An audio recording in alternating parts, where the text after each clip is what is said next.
All right, go ahead and open your Bibles to Hebrews chapter 11. Last week, we looked at the faith of two men in the period of the Judges. We looked at Barak and at Gideon. Gideon was certainly one of the judges. Barak was a commander in the army of Israel. Gideon was one of the judges. Remember, when we first meet him, he's a rather cynical man. And eventually he would become a strong and faithful leader of God's people. And so we see growth in him. Barak, he was a humble man, and he sought to honor Deborah and sought to please God. And so both of them are included here in the Hall of Faith. Now today, we're going to continue with two more men from the period of the Judges. We're at verse 32 in the text where the writer said, "What more shall I say, for the time would fail me to tell of?" And then he drops a few names. Gideon and Barak and Samson and Jephthah and of David and Samuel and the prophets. And so today we're going to talk about Samson and Jephthah. And these two might be surprise entries into the Hall of Faith. What we know about each man on the surface is not overly complimentary and doesn't scream out man of faith necessarily. And yet there they are written in Hebrews chapter 11. And so perhaps that's a reminder to us that we serve a God who knows the hearts of men and who sees what you and I do not necessarily see on the exterior at times. And so let's go ahead and study and talk about Samson and Jephthah. We'll start with Samson. The bulk of our lesson really will focus on Samson, though we have a bit to talk about with Jephthah at the end. But if we were to ask any group of Bible students, which judge comes to mind first? I suspect that Samson's name would be mentioned quite a bit. Not that other judges don't come to mind, but Samson is one of those larger-than-life characters that sticks in people's mind. The long hair and the feats of strength, they're just very memorable about this man. And so before Samson was born, an angel of the Lord appeared to his mother. This is in Judges chapter 13, verse 4 and 5. And the angel of the Lord said to her, "Please be careful not to drink wine or similar drink, and not to eat anything unclean. For behold, you shall conceive and bear a son, and no razor shall come upon his head, for the child shall be a Nazarite to God from the womb." The child shall be a Nazarite. Now, we read about the Nazarite vow back in Numbers chapter 6. We're told about the nature of the vow.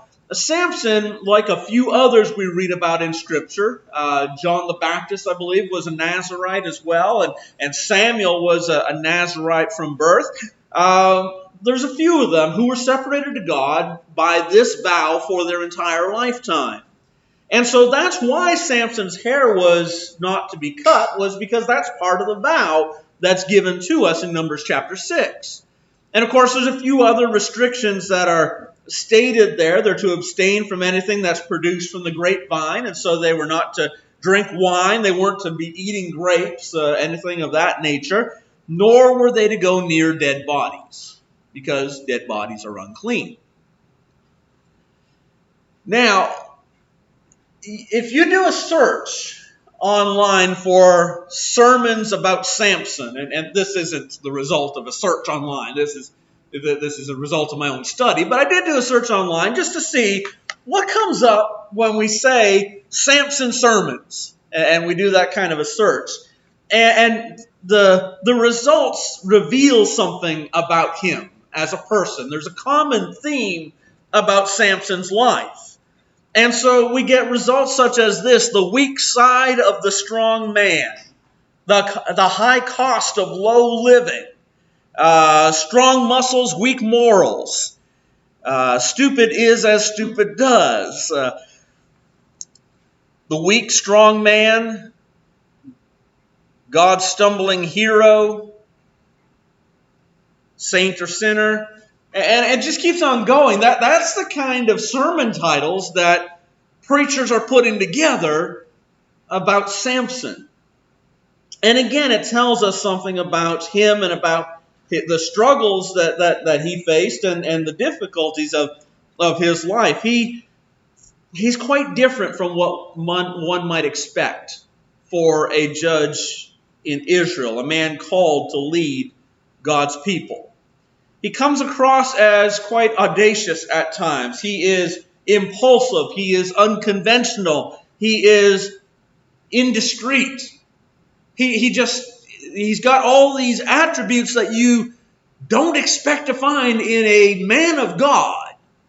And yet there they are. And then we have these disjointed relationships that he has with foreign women, which would be shocking to the nation of God's people, or should be shocking to them.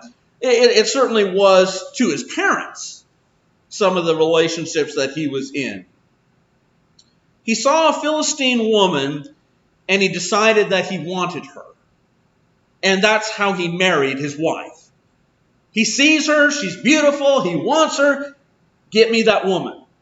And his parents understandably were concerned, and yet what the Bible reveals was that it was of the Lord. This is what's written in Judges 14 and at verse 4. His father and mother did not know that it was of the Lord, that he was seeking an occasion to move against the Philistines. For at that time, the Philistines had dominion over Israel. Now, we might wonder, how could that be of the Lord? That Samson, an Israelite, marry this Timonite woman who is a Philistine. Deuteronomy 7 and verse 3 says, "You shall not make marriages with them," talking about the pagans in the land. And God did not set aside his will for this. Samson was not instructed by God, go marry this Philistine woman. That wasn't it at all. Samson had that in his mind, and Samson was going to do what Samson was going to do. But God was able to use what was an unwise and beyond unwise, a sinful decision on Samson's part to marry this woman and affect Israel for good with that. Because the marriage to this woman provided Samson more than one occasion to battle against the Philistines. The marriage did not work out so well. But what it did do, it started a conflict between Samson and the Philistines. And that is the working of God. Having said that, there is no indication that his going into the harlot of Gaza, Judges chapter 16 and verse 1, or his relationship with Delilah were of the Lord at all. Now, all these relationships he had with women, that was Samson following the will of Samson. That was him doing what he wanted to do. In fact, the relationship with Delilah is what led to his eventual capture and death. He's a paradox of sorts. He is devoted to God from birth, being the subject of a Nazirite vow. However, that doesn't mean devotion was ingrained in his heart. And so he's like that ugly chunk of rock that a master sculptor can work on and turn into something different. And God was working on Samson. But it was an ugly piece of rock to start with. And, there was a lot of work to do. He was often prone to do things because they pleased him.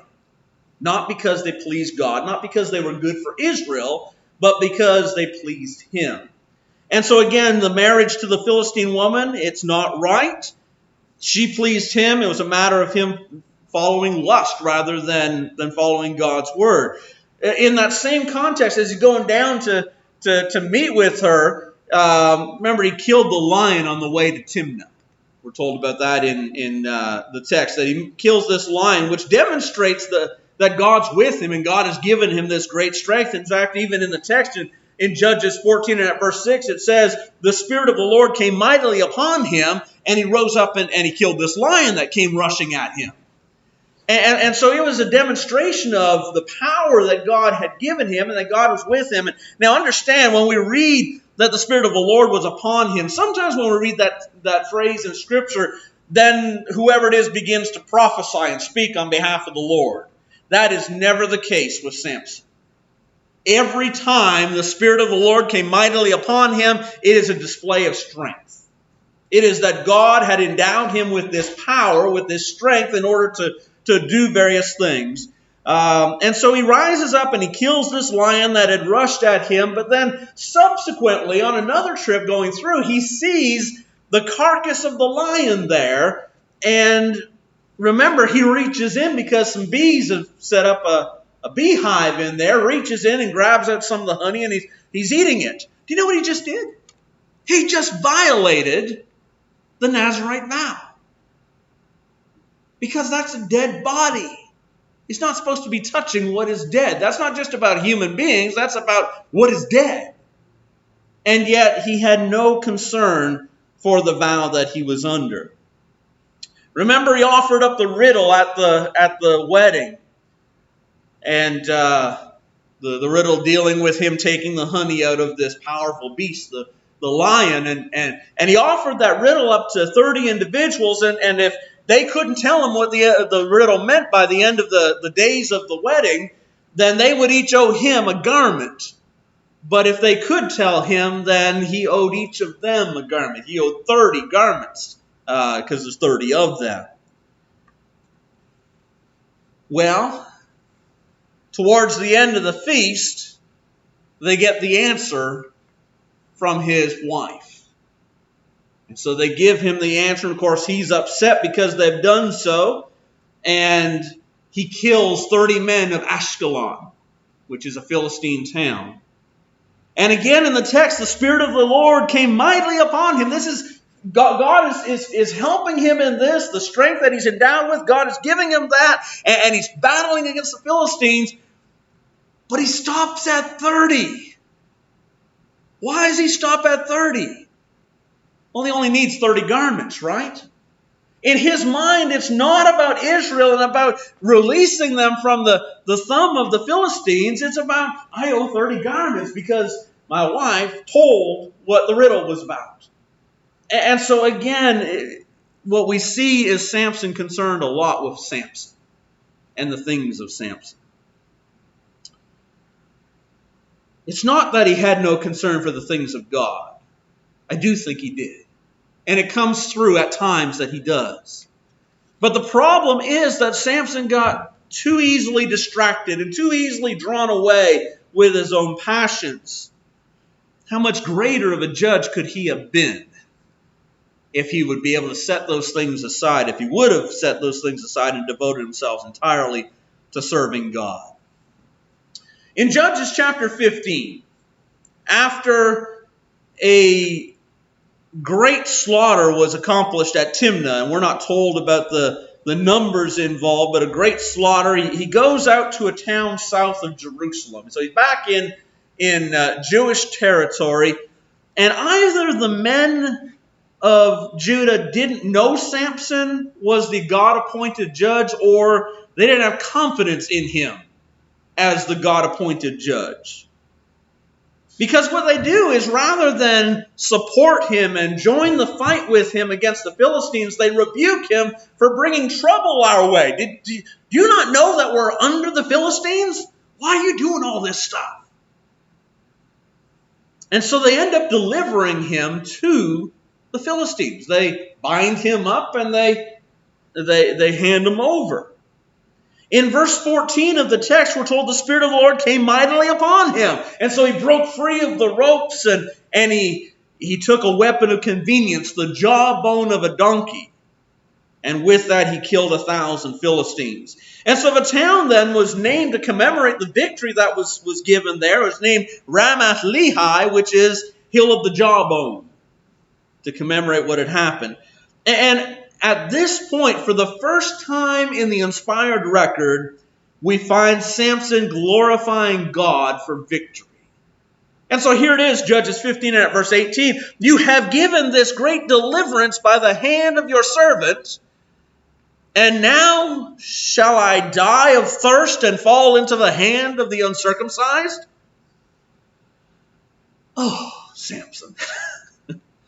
The first half of that statement is great. You have given this great deliverance by the hand of your servant. He acknowledges God has used me, but God has given the victory. And then we have the second half of that. Now let me suggest to you that the latter half of the text perhaps sounds worse than it really is.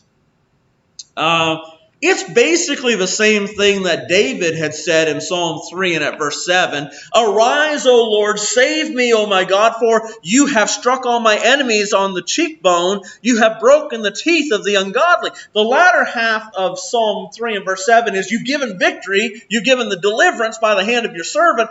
The first half, arise, O Lord, save me, O my God. Now, David's going through some kind of trial or struggle or difficulty, and Lord, I need you to step in here.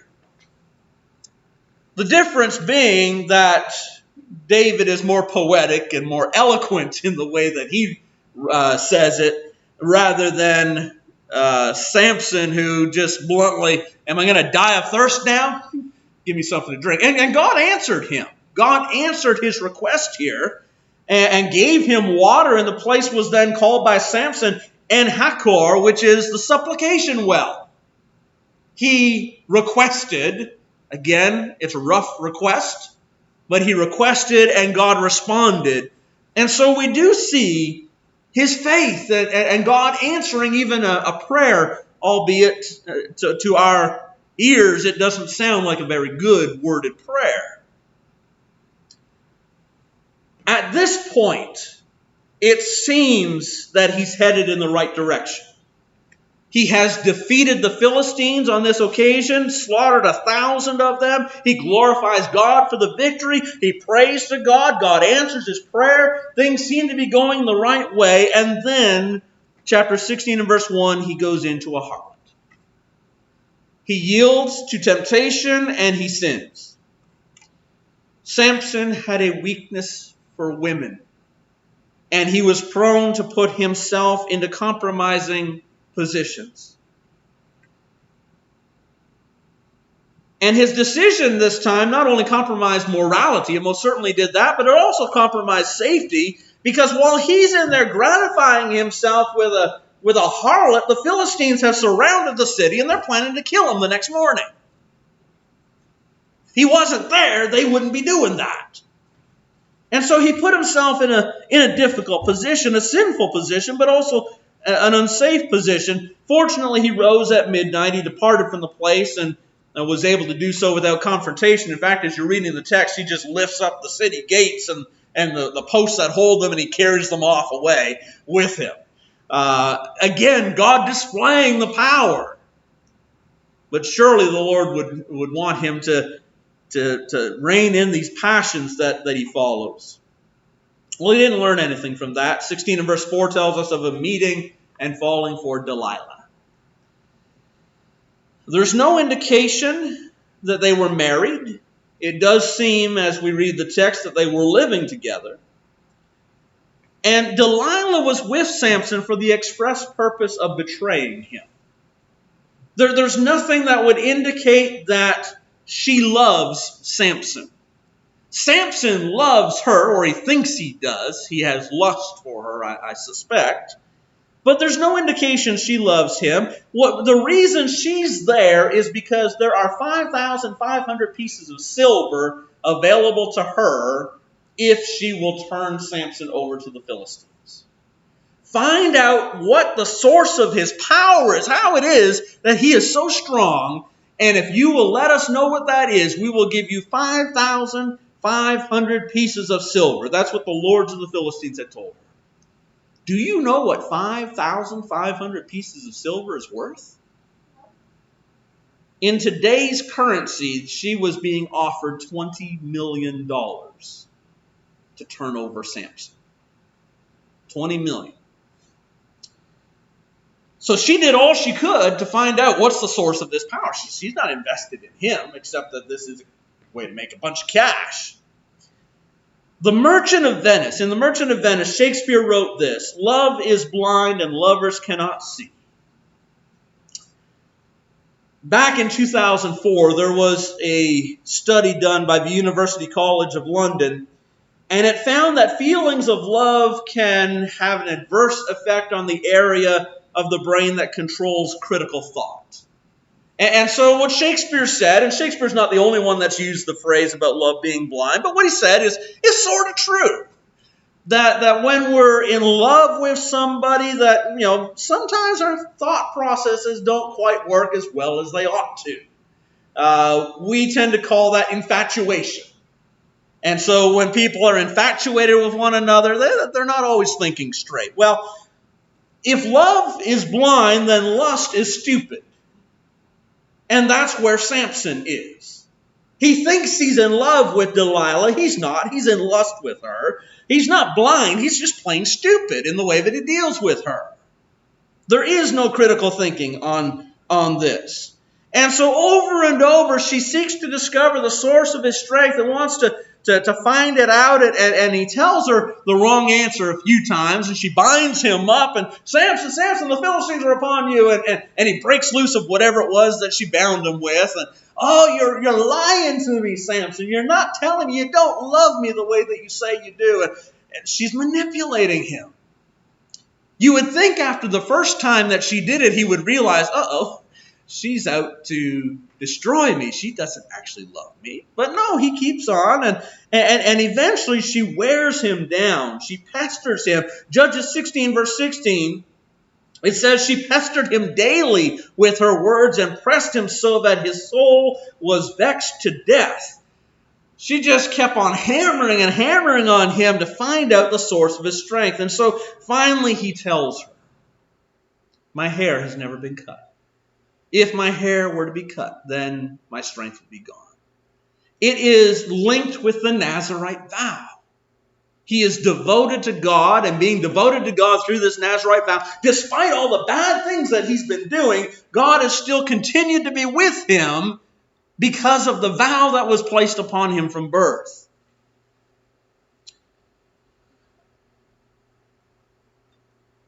She cuts his hair. Or has the Philistines cut his hair. And his strength is gone. And the text actually tells us the Lord departed him. He violated the vow. It's not that the Philistines just happened upon him. He violated the vow because he revealed to her and she revealed to them, and now his hair is gone. There are certain things that need to be kept secret and secure. Remember Esau? Esau had such a lack of respect for his birthright that when he comes in and he's really, really hungry and he wants something to eat right now, and so for a bowl of stew, he gave up the birthright. He didn't understand how important the birthright was. Remember Hezekiah? The pride that Hezekiah had. God had granted Hezekiah an additional 15 years of life. What does he do with it? He then invites delegates from Babylon to come in, and he shows them all of his wealth. And then the prophet reveals to him that everything he showed is now going to take possession and be taken in possession by the Babylonians and go be carted away. There are certain things that we need to keep secure. And then we need to have great respect for it. And Esau didn't, and Hezekiah didn't, and Samson didn't. And so the Lord departed from him.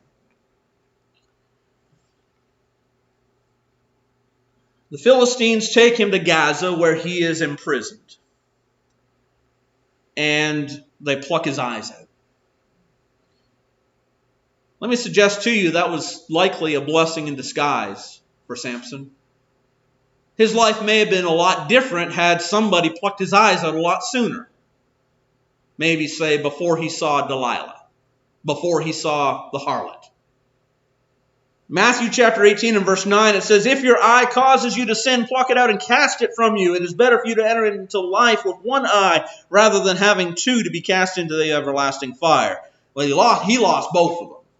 Now, Jesus doesn't want us to maim ourselves. That's not the point of that text. He's using hyperbole. He's exaggerating to stress the point. Get rid of the sin in your life. But the loss of Samson's eyes would serve to remove the distraction of women. He can't see them anymore. Now, having said that, being in prison likely helped with that too, because he doesn't get to see a whole lot of women while he's there in prison. But sometimes it takes hitting rock bottom to wake us up and get us to change. And that's what seems to have happened here with Samson. And so at verse 22, it tells us that his hair began to grow again.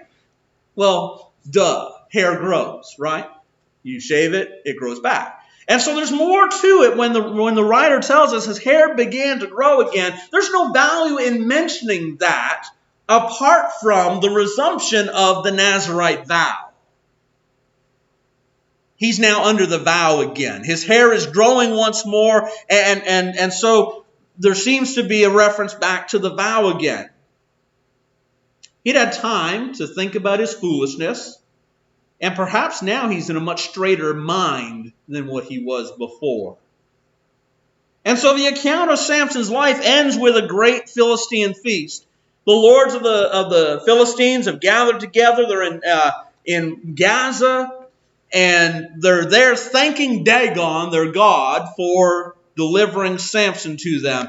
And they want Samson to perform for them. They want to humiliate him. Now, we don't know exactly what it was that they wanted him to do, but surely it was for the purpose of humiliating this giant of the Israelites, this one who was going to bring them victory, and now obviously it looks like it's going to be defeat.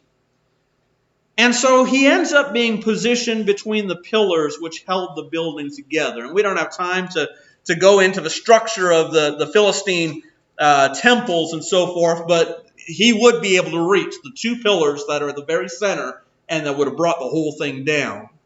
But he's there in between these two pillars, and Samson made one final request of God. In verse 28, O Lord God, remember me, I pray. Strengthen me, I pray. Just this once, O God, that I may with one blow take vengeance on the Philistines. Oh, and if he only hadn't said the last four words, for my two eyes. It's still about Samson to some degree. But God, give me the strength so that I can take out the enemy. And his request is granted. God gives him the strength, and so 3,000 Philistines, including the majority of their leaders, died in that temple that day. It has been suggested that perhaps his request is not as selfish as it sounds when he says, for my two eyes. That it might actually deal with the disdain that these pagans have shown to a leader of Israel. That it's not so much about him as, look what they have done to the one who's supposed to be leading your people. Regardless, good came of it. The Philistines were destroyed. Israel was given peace for a time thereafter. All right, so that's Samson. Very quickly, let's look at Jephthah, and then we'll draw some concluding points from the two of these. Judges chapter 11 is where we read about Jephthah. The first thing we're told of him is that he was a mighty man of valor, but he's an outcast from his father's house. He is the son of a harlot. So none of his brothers want him there. They send him away. And so being driven away from his family, he joins a group of worthless men and he goes about raiding. That's what he busies himself doing. Eventually, the oppression of the Ammonites is upon them, and so his brethren actually come and seek his help. You see, none of them are warriors. He is. He is skilled. He is a man of valor, a mighty man of valor. And so they seek his help. Despite their former treatment of him, they're willing now to accept him to be their leader.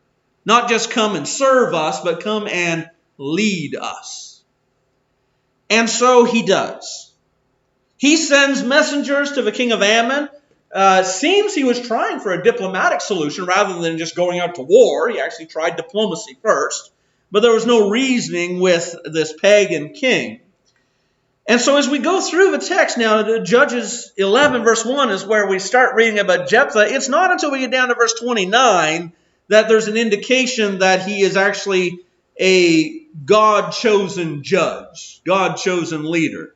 And so in verse 29, the Spirit of the Lord came upon Jephthah. God is with him. In the next several verses, Jephthah makes a vow to the Lord. Verse 30 and 31. If you will indeed deliver the people of Ammon into my hands, then whatever comes out of the door of my house to meet me when I return in peace from the people of Ammon shall surely be the Lord's. I will offer it up as a burnt offering. I'm sure at the time it seemed like the right thing to do. God is with him, and so well, I should vow to make sacrifice to God. Not just the right thing to do, the spiritual thing to do. God likes sacrifices, right? So I'm going to make a sacrifice when I come back. And I'm sure he thought it was a harmless vow. In the end, what would happen is that victory would be given to Israel and God would receive a burnt offering. What's wrong with that? That's all good. In verse 32, Jephthah advances and fights against Ammon, and God gives him the victory. Verse 33, the people of Ammon are subdued before the children of Israel. It's time for Jephthah to go home. And so off he goes and heads back home. He was not thinking when he made this vow. Because when Jephthah came to his house at Mizpah, there was his daughter coming out to meet him with the timbrels and dancing. And she was his only child. Besides her, he had neither son nor daughter. Not sure why the text got messed up there, but all right. So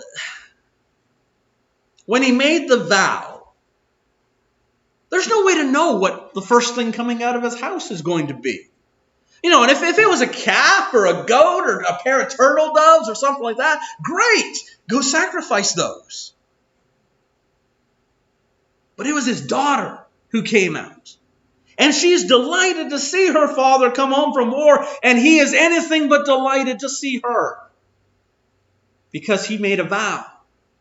The first thing that comes out of my house, I will sacrifice to the Lord as a burnt offering. Let's read the rest of the text, Judges 11, verse 35 to 40. And see what happened. Judges 11, verse 35 to 40. Says, and it came to pass when he saw her that he tore his clothes and said, Alas, my daughter, you have brought me very low. You are among those who trouble me. For I have given my word to the Lord, and I cannot go back on it. So she said to him, My father, if you have given your word to the Lord, do to me according to what has gone out from your mouth, because the Lord has avenged you of your enemies, the people of Ammon. Then she said to her father, Let this thing be done for me. Let me alone for 2 months, that I may go and wander the mountains and bewail my virginity, my friends and I. So he said, Go, and he sent her away for 2 months. And she went with her friends and bewailed her virginity on the mountains. And it was so that at the end of 2 months that she returned to her father, and he carried out his vow with her, which he had vowed. She knew no man. And it became a custom in Israel that the daughters of Israel went 4 days each year to lament the daughter of Jephthah the Gileadite. All right, so, question. Did Jephthah give his daughter as a burnt offering to the Lord? Don't answer. I know some folks who adamantly believe that he did. That she came back from those 2 months and that he prepared an altar and he sacrificed his daughter and set her on fire and gave her as a burnt offering to the Lord. Understand that for him to do so would actually violate God's law. Deuteronomy 12 and at verse 31, You shall not worship the Lord your God in that way, talking about the ways of the pagans, for every abomination to the Lord which he hates they have done for their gods. For they even burn their sons and daughters in fire to their gods. There's God saying, don't do what the pagans do. God forbids human sacrifice. His vow would require him to make a human sacrifice. So what does he do? Does he keep his vow and violate God's law, or does he keep God's law and violate his vow? That's the position he's in. Does God expect somebody to fulfill a rash vow which is evil? No, he doesn't. Can I make a vow to God to harm somebody and then God hold me to it and also be pleased with me that I kept it? That's nonsense. Jephthah's vow, it was not inherently evil when he made it. He intended it for good, but the moment his daughter came out of that house, his vow now was an evil thing to keep it as he had stated it. And God actually gave instructions through Moses concerning rash vows. Leviticus chapter 5, verse 4 through 6. If a person swears, speaking thoughtlessly with his lips to do evil or to do good, whatever it is that a man may pronounce by an oath, and he is unaware of it, when he realizes it, then he shall be guilty in any of these matters. And it shall be when he is guilty in any of these matters that he shall confess that he has sinned in that, then he shall bring his trespass offering to the Lord for his sin which he has committed, a female of the flock, a lamb, or a kid of the goats, as a sin offering. So the priest shall make atonement for him concerning his sin. You make a rash vow, and you realize afterward, man, that was stupid. I shouldn't have done that. There's actually something in the law of Moses that says, okay, you're sinning by breaking your vow, but if it's a greater sin to keep the vow, then break the vow and bring your sin offering. Jephthah could have brought a sin offering to the Lord and be released from the vow. Why didn't he? I suspect that he didn't know what was written there in Leviticus. In 2 Kings 23, verse 21 through 22, it talks about how the Passover fell out of use in Israel for a large portion of their history. Basically from the time of the judges until the time of Josiah. And I didn't look it up to see how many years, but we're talking hundreds of years of Jewish history where they didn't keep the Passover. If it can happen that such a monumental event can be forgotten by God's people, then it's not surprising that an obscure law in Leviticus about rash vows has been forgotten by his people. He just simply didn't know that he could do this. Well, what did he do then? If he didn't give her as a burnt offering, what did he do? Verse 39 said he carried out his vow with her, which he had vowed, not as a burnt offering. That would be a violation of God's law. He devoted her to the Lord. Look at the vow he makes again, and what you will see is he said it shall surely be the Lord's. If it is something that's appropriate for him to sacrifice, then he would sacrifice it. If it's not appropriate to sacrifice, he could not. And so she goes out and she spends these 2 months. What was she lamenting or wailing about for the 2 months? Her life? Her virginity. She will never marry. In fact, that's what it said at the end of was it verse 39? Towards the end of verse 39, she knew no man. She was devoted to God in very much the same way I would suspect as Anna in Luke chapter 2, who served God at the temple night and day. She was devoted to God. She remained there at the temple. But there's absolutely no mention of her being burnt on an altar as a sacrifice. All right.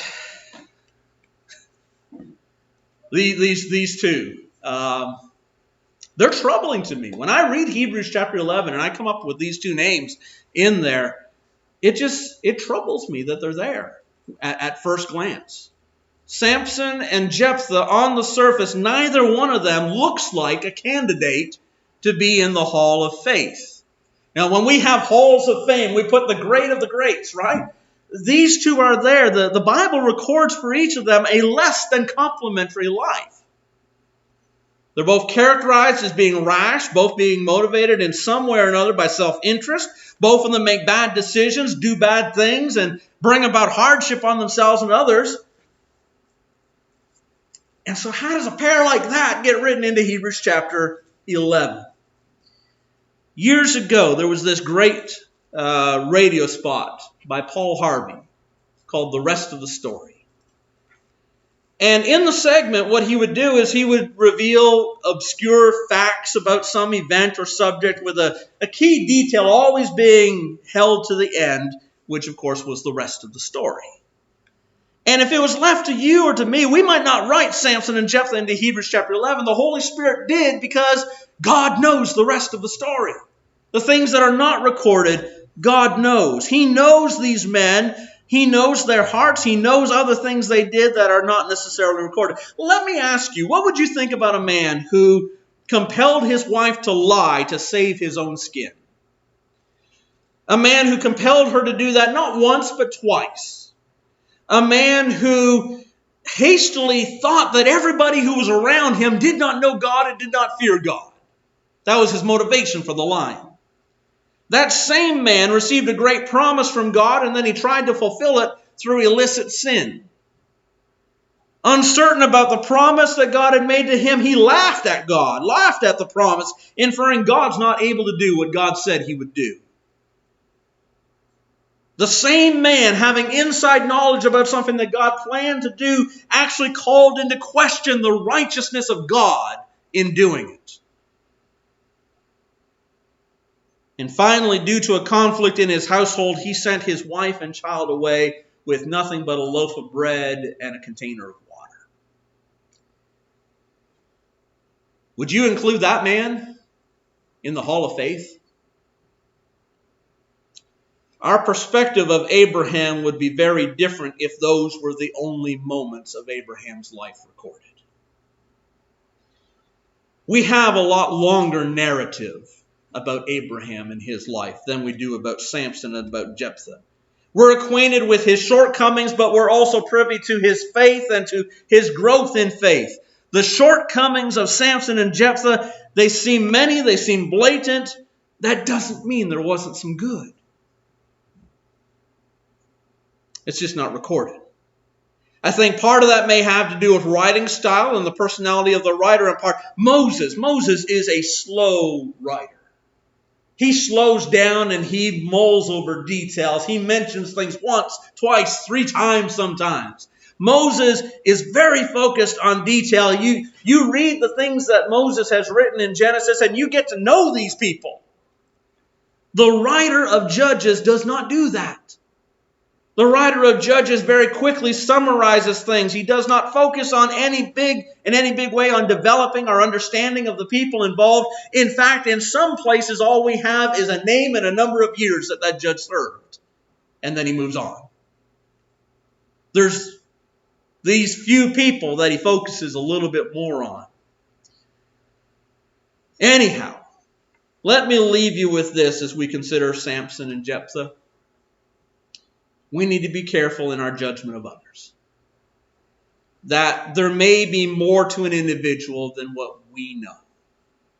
And God knows the whole story, and we may not. And so we need to be thankful that God is gracious and merciful and long-suffering and forgiving. It may be that there are some people out there who don't know my whole story or your whole story, and they look at us and they look at us with wonder as we might with Samson and Jephthah. But God knows the whole story. We don't have to be perfect to serve God.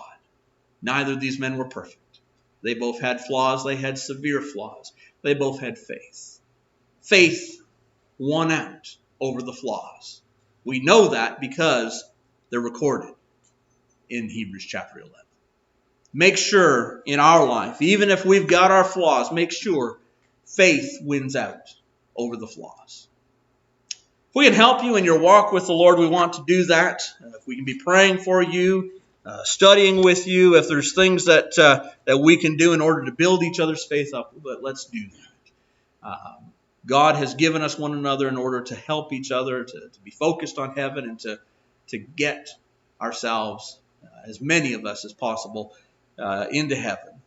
And we've got a gracious God who wants us there, and so let's do our part so that we prepare ourselves to go to heaven. If we can help you in any way, let us know as we stand together and sing.